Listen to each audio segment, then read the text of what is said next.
qui sont voilà, plus faciles à lire, etc., qui ne sont pas forcément dans le contexte de la santé publique. Hein. Il y a un truc sur le releveur de pied, ici. D'accord ?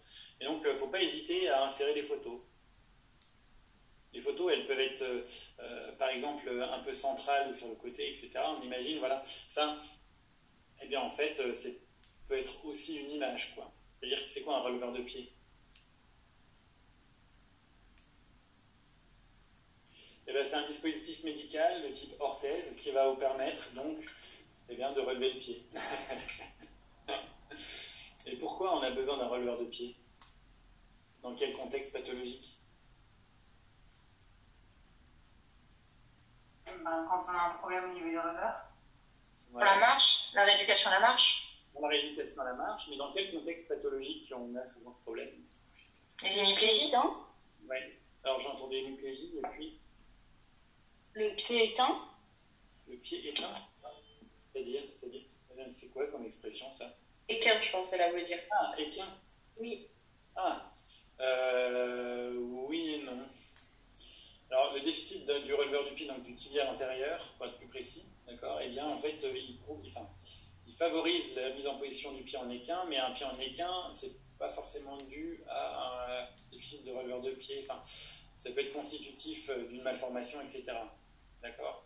Je pense au pied gauche chez l'enfant, par exemple. Lui, c'est pas parce que son tibial antérieur c'est sidéré, par exemple, qu'il aura le pied en équin. Enfin, voilà. En fait, le releveur de pied, ouais, c'est plutôt dans un... il va plutôt être donné chez les patients qui ont des troubles neurologiques. D'accord ? Donc, hémiplégie, ça peut être des troubles dégénératifs comme la sclérose en plaques. Ouais.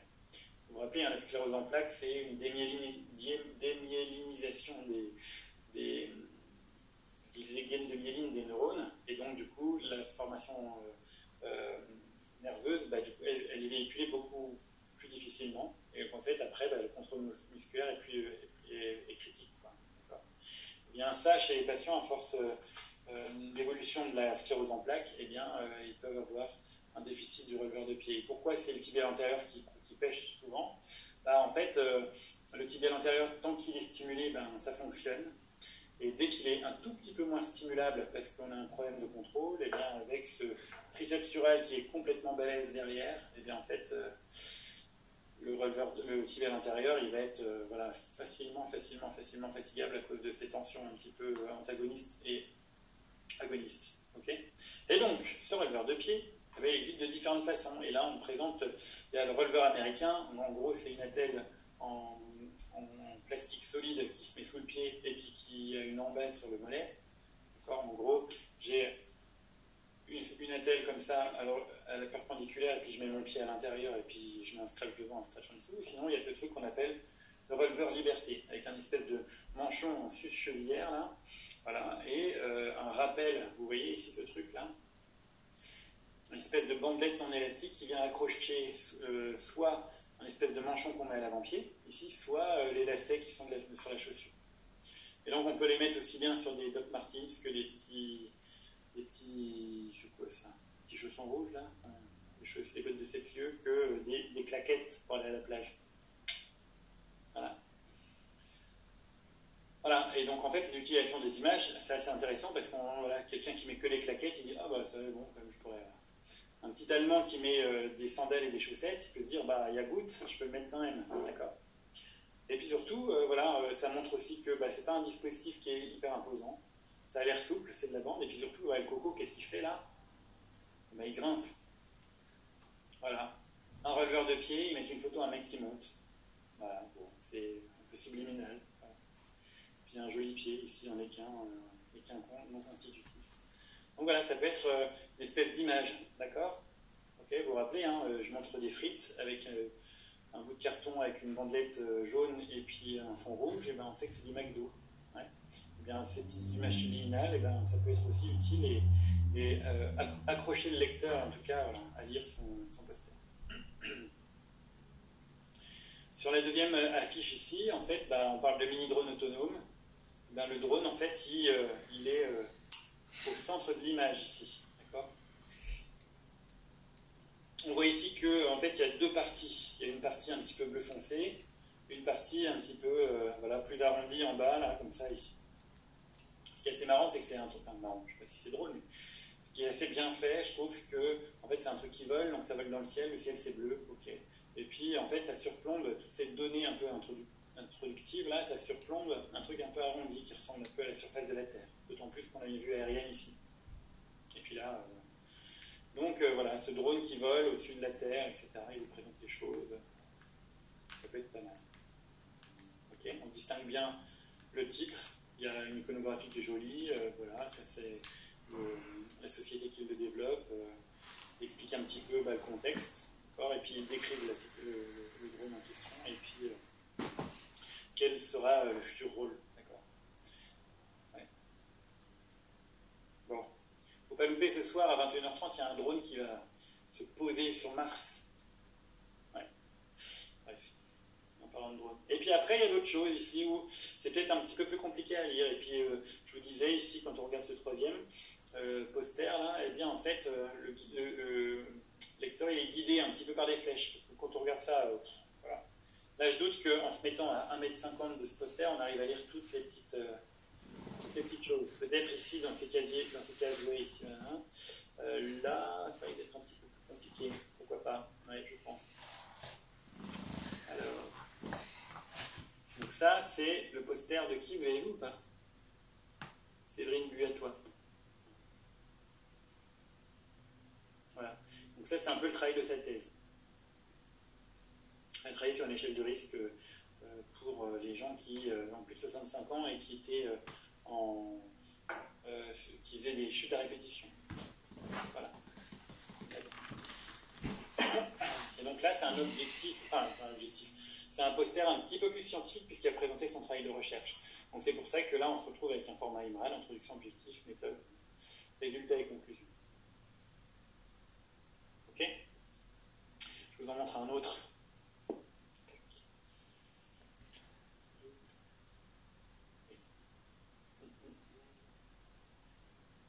Un auteur que vous attendez tous. À un moment, je vais le retrouver. Je vais retrouver l'autre jour. Tac.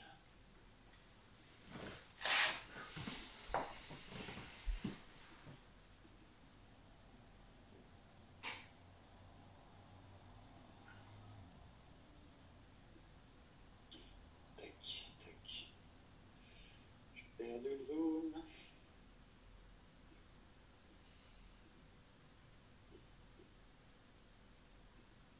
Il faudrait 8 écrans pour être bien à l'aise sur Zoom quand même. Ok.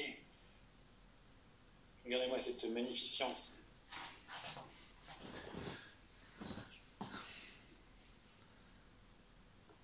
Waouh! C'est magnifique, hein? Et donc ça, c'est une partie de mon travail de thèse où en fait j'ai travaillé sur du coup la régulation de l'entrée et de la sortie du pyrophosphate de calcium dans la cellule par un petit micro-ARN. Voilà. C'est un truc.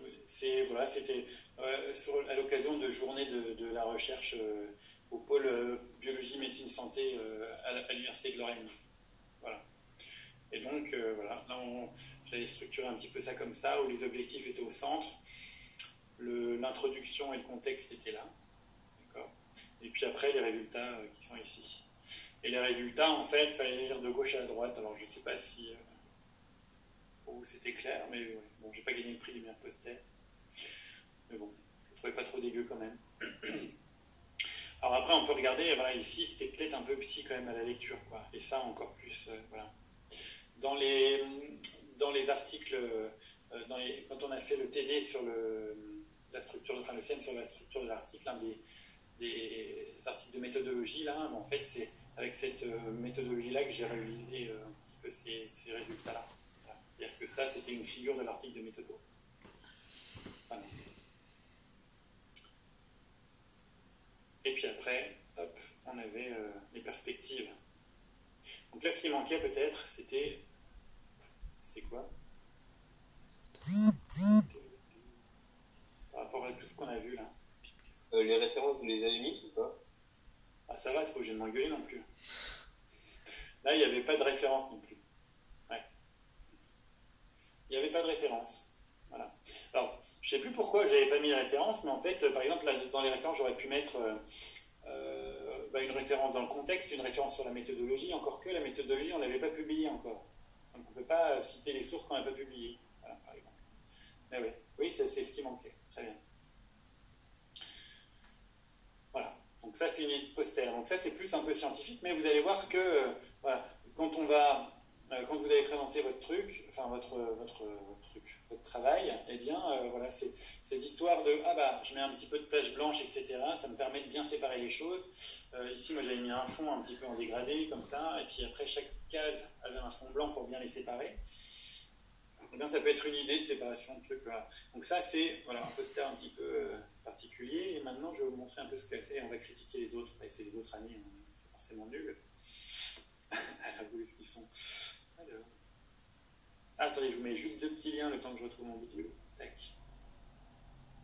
Je ne sais même pas s'il marche encore. Si, je pense qu'il fonctionne encore. Il y a, on vous explique, alors, vous trouverez sur internet des choses un peu comme sur la structure de l'article, comme je vous disais la dernière fois, sur comment faire un poster scientifique. Eh bien, il y a des liens YouTube, il y a des choses comme ça. Alors. Encore une fois, il n'y a pas vraiment. Tant que tous les éléments du poster sont retrouvés donc, qui sont cités ici, là, ça ne marche plus. Magie, il a disparu. Donc tous ces éléments-là sont retrouvés dans le poster, et bien de toute façon, voilà, vous aurez rempli la mission. Le truc, c'est qu'il ne faut pas les mettre pêle-mêle, il faut que ce soit un petit peu structuré et joli à voir. D'accord ? C'est ce qui va jouer un petit peu et faire la différence entre les groupes. Entre le groupe qui aura 18 et l'autre qui aura 7 sur 20. Voilà. Et donc vous avez des petits liens là. Fonctionne bien. Et les Suisses ont pas mal publié là-dessus, des universités du Canada aussi. Donc voilà, vous pouvez regarder ça. Encore que la vidéo YouTube est peut-être un petit peu vieillotte maintenant. Puis vous verrez les versions, je crois qu'il utilise PowerPoint, c'est une version un peu vieille de PowerPoint. Bon, ça a le mérite d'exister en tout cas. Ok. Et donc, si on regarde un peu ce qui s'est fait les autres années. Hop.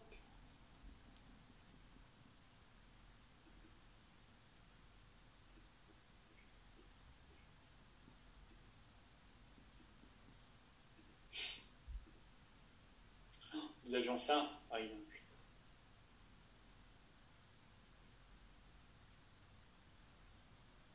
2013-2014, groupe D. Alors, tac.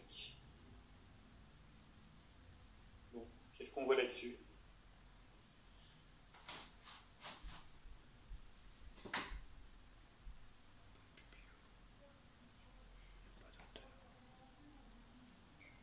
Il faut dire ce qui ne va pas Ouais, un peu critiqué, ouais.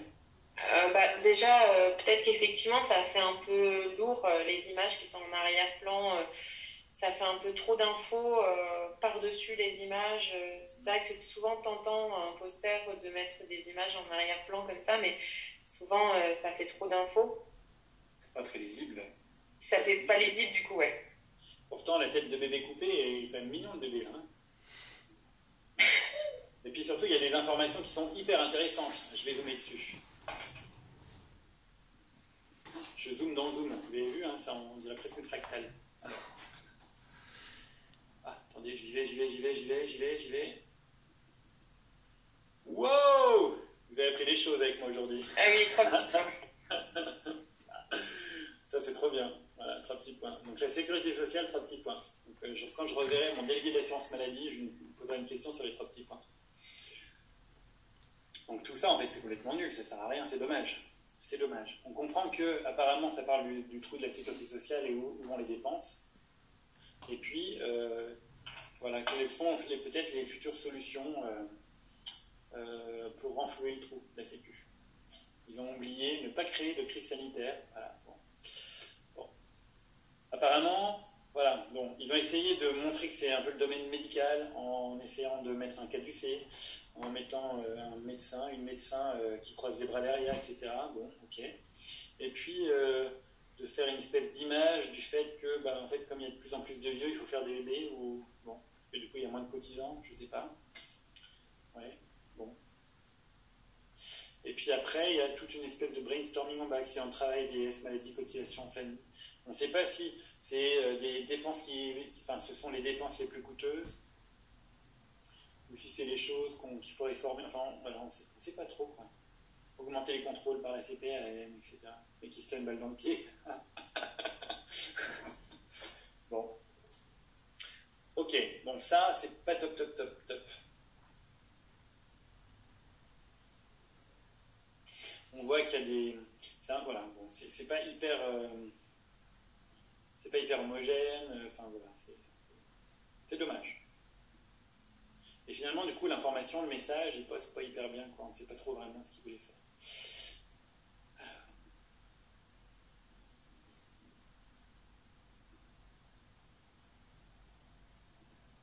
Si on prend celui-là,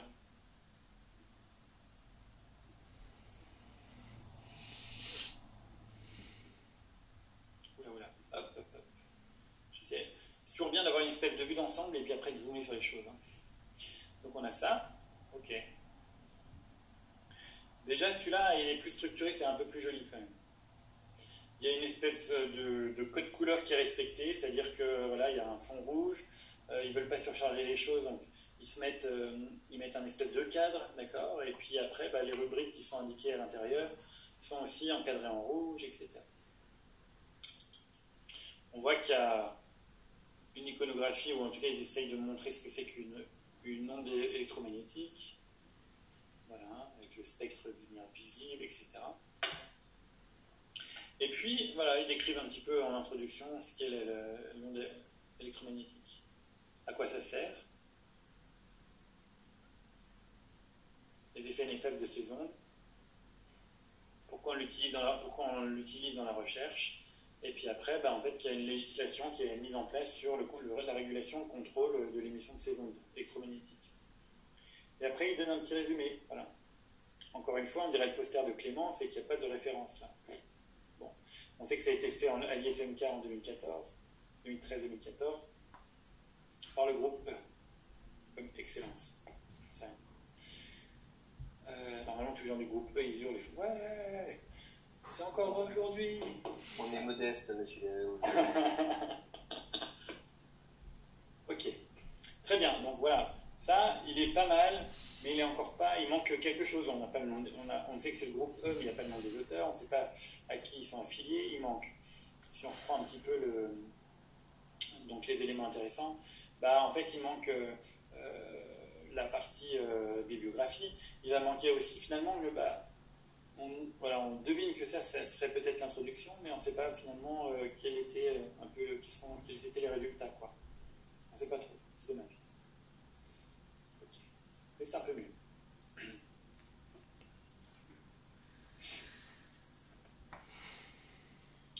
Alors.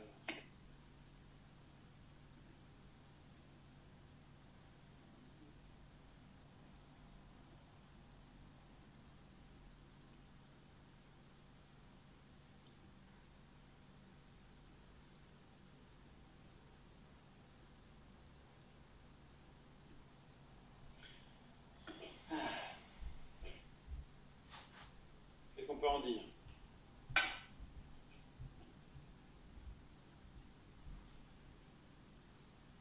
C'est tout petit. Oui, c'est tout petit. Alors, ils ont essayé, alors on parle de désert médical. Ouais, c'est pour les déserts. Ouais. C'est la désertification, mais bon. Donc on devine la carte de la France où les au fond. Voilà, au fond. C'est ce qui est en rouge, on pense que ça doit être une densité un peu importante, ce qui est en beige doit être moins important. Mais en fait, finalement, c'est dommage parce que ça nous... On est un peu hypnotisé par le truc et on voit que ça. Et finalement, les informations, comme elles ne sont pas assez mises en valeur, on ne le voit pas bien. Peut-être que la solution, ça aurait été de le mettre en milieu, mais pas sous forme de transparence, comme ça. Et puis après, de se faire discuter un petit peu, enfin, de présenter autrement les informations qui sont ici. Alors, ce qu'on peut voir aussi, qui est assez intéressant ici, alors si je zoome un peu sur les cases, Eh bien, en fait, on a des phrases qui sont assez développées, quoi. Nous sommes face à une population de plus en plus urbaine, recherchant l'attractivité des grandes villes. Un numerus plus qui limite le nombre d'étudiants voulant poursuivre les études. Donc, en fait, il y a des phrases un peu détaillées et un peu littéraires, mais en même temps, c'est à moitié sous forme de tirets, mais qui ne sont pas forcément des tirets parce qu'on a des points-virgules. La féminisation de la population. Voilà. C'est à cause de vous. Moi, je ne serais pas fier à votre place. Et donc, du coup, voilà, on ne sait pas trop vraiment. Alors, on ne sait pas pourquoi ils lancent des espèces d'invectives comme ça. Et puis, on a ça, des trucs un peu sous forme de tirets. Et puis après, ils mettent des phrases avec des mots de liaison. Les patients observent, donc les professionnels font face à une chercheuse dans l'obligation de repousser leur départ à la retraite. Tout ça, c'est un peu trop littéraire. Et puis après, pareil, là ici, la télémédecine, on parle de télémédecine, c'est une pratique médicale qui est permise, machin. Tout ça, c'est peut-être pas assez synthétisé encore. Voilà, ça c'est un petit peu dommage.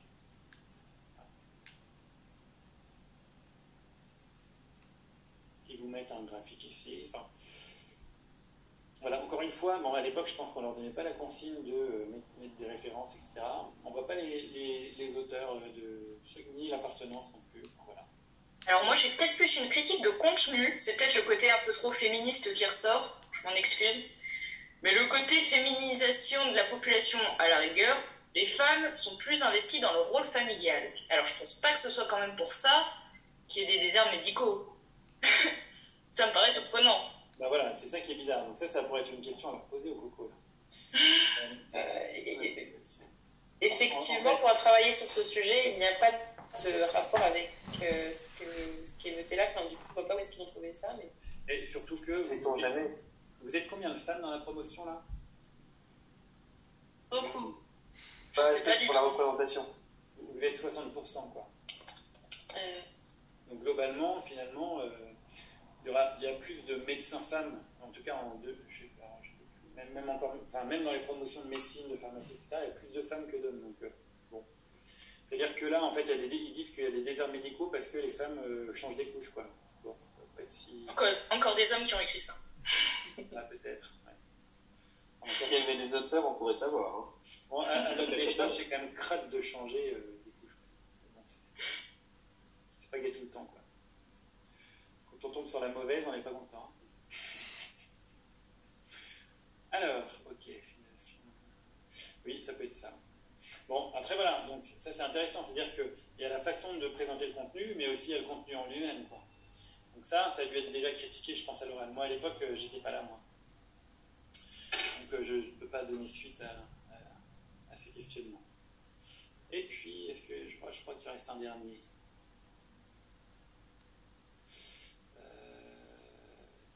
Celui-là.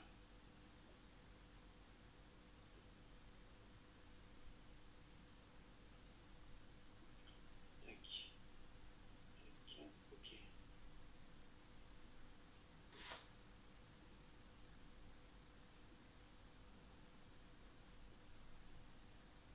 On a ça. Le don de soi.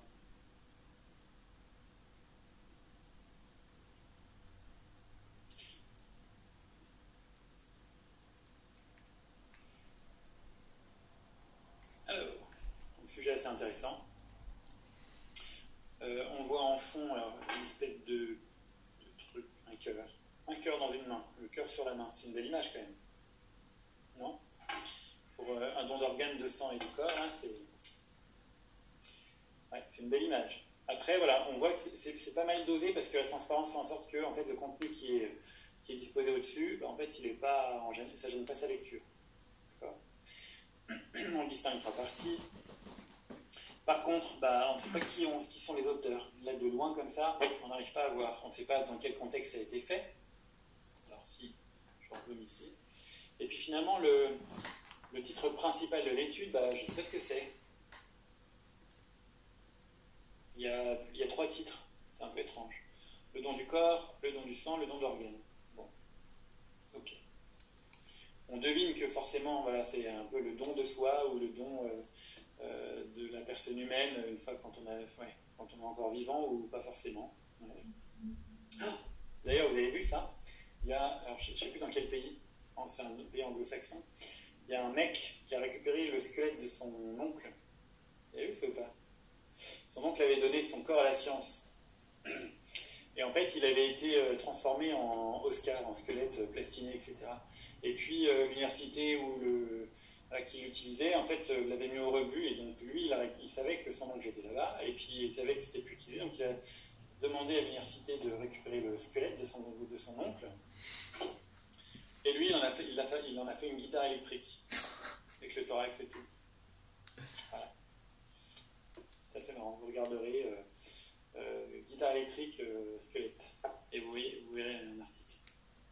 Bref, ça me fait penser au don du corps pour ça. Et donc voilà. Quand on regarde un petit peu le style d'écriture, etc., la police, c'est peut-être écrit un peu petit. Ok. Et puis c'est pareil, encore une fois, là ce sont des phrases qui sont copiées-collées de leur manuscrit, je pense. Parce qu'en fait c'est assez bien rédigé, voilà, etc. Qu'est-ce qu'on voit d'autre? Il y a une icône, enfin, ils reprennent des graphiques, je pense que du coup ça va être des informations du don du sang, du don d'organes, etc., des associations qui s'en occupent, etc., pour montrer un petit peu l'évolution et puis des donneurs et des demandeurs d'organes, etc. Ils sensibilisent au logo du don d'organes, au logo un petit peu du don du sang, etc. et aux campagnes publicitaires. Il y en a qui donnent leur sang là parmi vous? Oui, moi je peux pas, je suis trop maigre. Ouais, c'est bien. Il faut, en plus, il y a des super gâteaux à la fin. Alors, et puis ça vous permettait de sortir pendant le confinement. Idée pour le prochain confinement. Vous sortez pour donner votre sang ou votre plasma et du coup ça vous fait une sortie autorisée. Très pratique. Alors, et puis le don du corps. Ou le don du corps, il y aura le don de moelle, les d'ovocytes et puis de sperme. Ok. D'ailleurs, le don de moelle, vous pouvez le faire volontairement. Vous vous inscrivez sur un registre en ligne et puis voilà. Ok. Il y a une image un petit peu humoristique, et encore, il ne cite pas la source, donc là, bon, voilà, accepter d'être donneur, un geste qui vient du cœur, voilà, le chat de Luc. Ok, il y a une référence là. Ok, bon, d'après le Larousse. Voilà, donc il est pas mal, il est joli, je trouve que en termes de voilà, un peu de présentation globale, c'est un peu ça qui est demandé, c'est-à-dire d'avoir une iconographie qui est adéquate et qui va bien avec le thème. Bon, après, voilà, pour qu'il soit un peu discrète, etc. Et puis, voilà, pour autant, là, il manquait encore pas mal d'informations et de choses qui sont demandées. Voilà pour un petit peu ce tour d'horizon de ce qui est un poster scientifique, même si on l'a un peu survolé, et sur tout ce qui est attendu dans les consignes pour... Je confie pour les couches. Moi, je me fais engueuler quand je tombe sur la mauvaise couche, que les bonnes couches et pas la mauvaise. Et on me tacle de choisir mon moment, quoi. C'est pas normal, ça. Je suis pas aussi bon que ça, moi. Donc voilà, donc c'est un tour d'horizon un peu de ce qu'il y a dans le poster. Vous verrez que j'essaierai de récolter des petits... Alors, je ne sais pas trop comment vont se passer les JFK et cette année, mais en termes de posters, si on peut faire les télécharger, etc. Et j'essaierai de vous en récupérer quelques-uns et de vous les montrer à l'occasion, parce que en fait, ça va être assez intéressant, puisque ce sont des choses vraiment sur la kiné elle-même, quoi. Donc, ce sera de la recherche, mais en kiné. Ça ne sera pas les trucs... on travaille sur des cellules de souris, sur les inhibitions prénatales, etc. Enfin, voilà, au moins, ça sera vraiment dans le cœur de métier. Voilà, si vous avez des questions un petit peu, donc en fait, vous laissez libre cours à votre imagination, à ce que vous aimez faire, à ce que vous aimez dessiner, etc. Vous avez le droit de dessiner des choses à main levée si vous êtes habitué à ça. Hein. Enfin, voilà, si vous avez une petite tablette graphique, etc. Vous avez le droit vraiment de laisser libre cours à vos trucs. Vous avez le droit de mêler aussi... alors, du coup, si je vous le dis maintenant et puis que ça se revoit à l'oral, c'est un peu dommage, mais par exemple, il y avait c'était il y a 2 ans, ils avaient fait comme une espèce de carte au trésor, c'est-à-dire que les mecs qui étaient déguisés en pirates, ils présentaient, enfin le groupe il était déguisé en pirate et ils présentaient une sorte de périple en présentant leur sujet de santé publique, et à chaque périple, en fait c'est une sous-partie du poster, et à la fin ça faisait, il y avait 5 ou 4 parties, et en fait le poster se construisait au fur et à mesure de la présentation, c'était pareil. Donc voilà, si vous avez des idées un petit peu comme ça pour l'amener de manière ludique et tout ça, vous avez le droit, totalement le droit. D'accord ?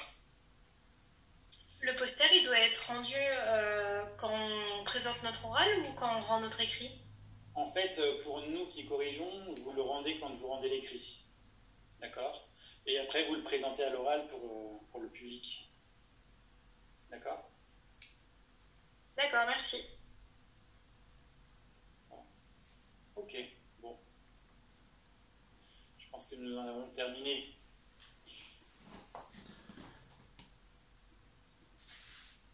Si vous avez des questions, centralisez peut-être au moyen de vos chefs de groupe, et puis envoyez à une personne et pas forcément à tout le monde, je veux dire dans les responsables de UE8. Soit envoyé à moi, soit envoyé à Madame Buatois, soit à Madame Jambeau. Mais essayez pas de poser la même question aux 3 personnes, comme ça, ce sera plus simple pour tout le monde. Comme ça, toutes les consignes seront centralisées et seront répondues par une seule et même personne. Ça évitera des doublons de réponses, ou en tout cas peut-être des réponses un peu différentes, et ça pour éviter de perturber le monde, c'est bien de faire comme ça. Ok ? Monsieur, pour le poster, quand on vous le rend en format informatique, ou on l'imprime déjà nous-mêmes et puis on vous le rend en format PDF. D'accord. C'est de la même façon que vous rendez le manuscrit. Ok, parfait. Merci. Voilà. C'est tout bon ? Pas d'autres questions sur l'U8 ? Vous avez tous eu vos numéros d'anonymat ?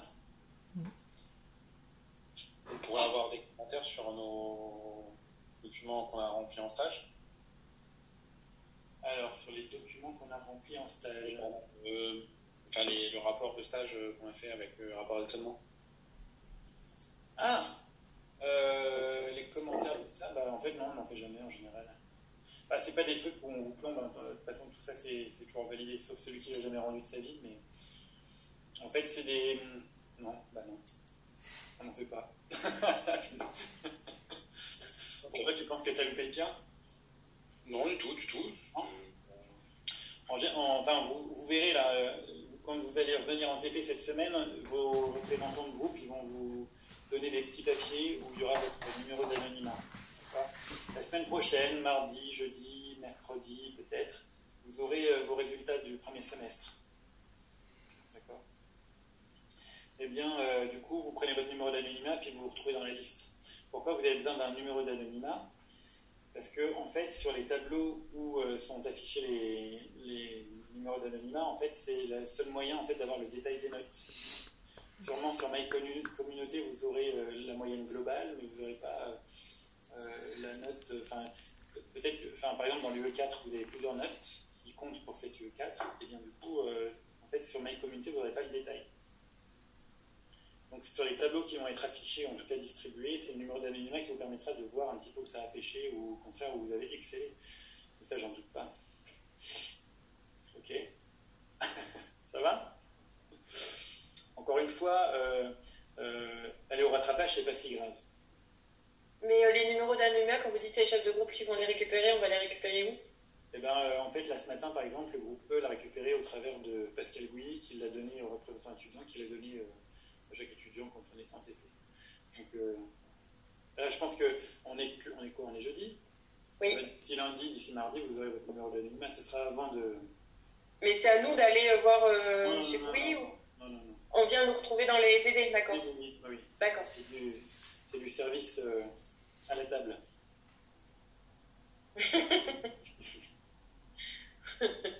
Ok.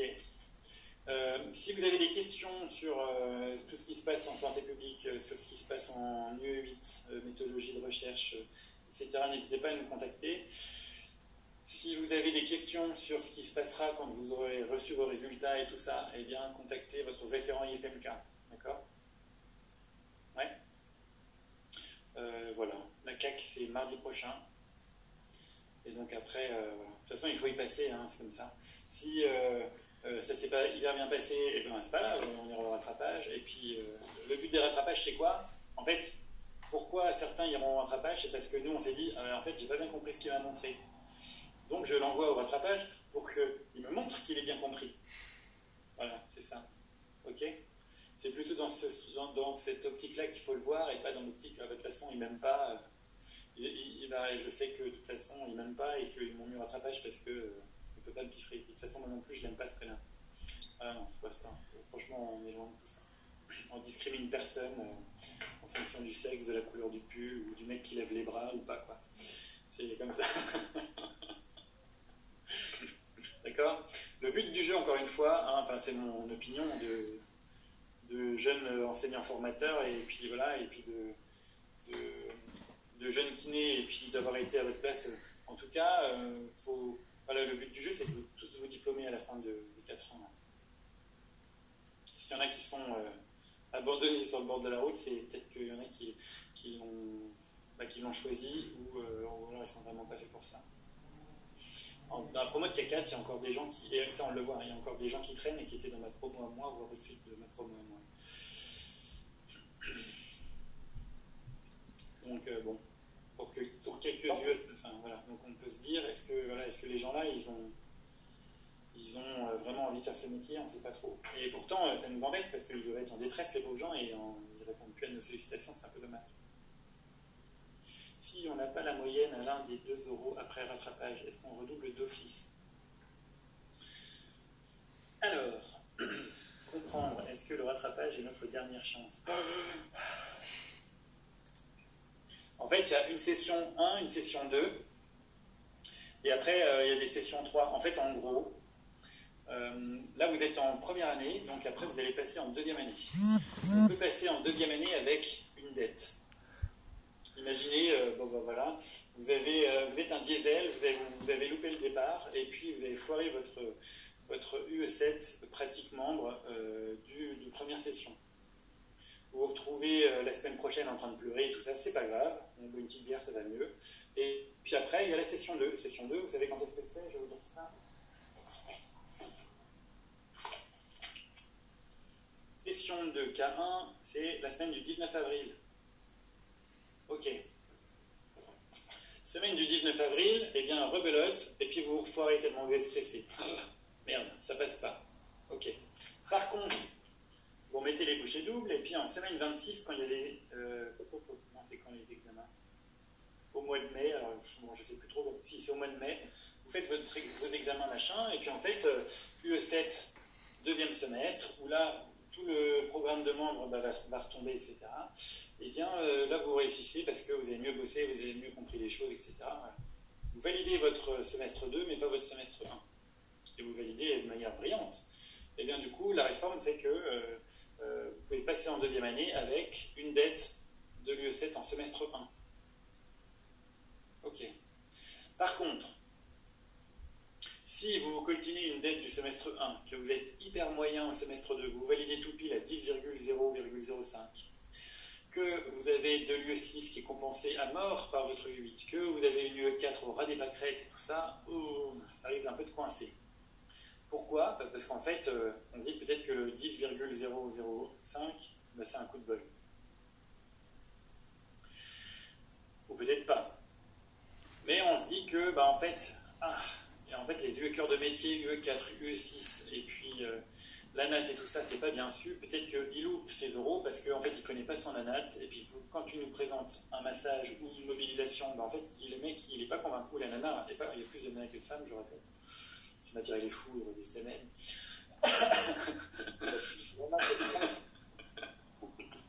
Bref, je rigole. Du coup, là, on se dit, le mec, il n'a pas bien compris son anatomie et tout ça. Sa synésio, elle n'est pas bien comprise. Et c'est peut-être pour ça que c'est vraiment pas convaincant lors de ses oraux, quoi.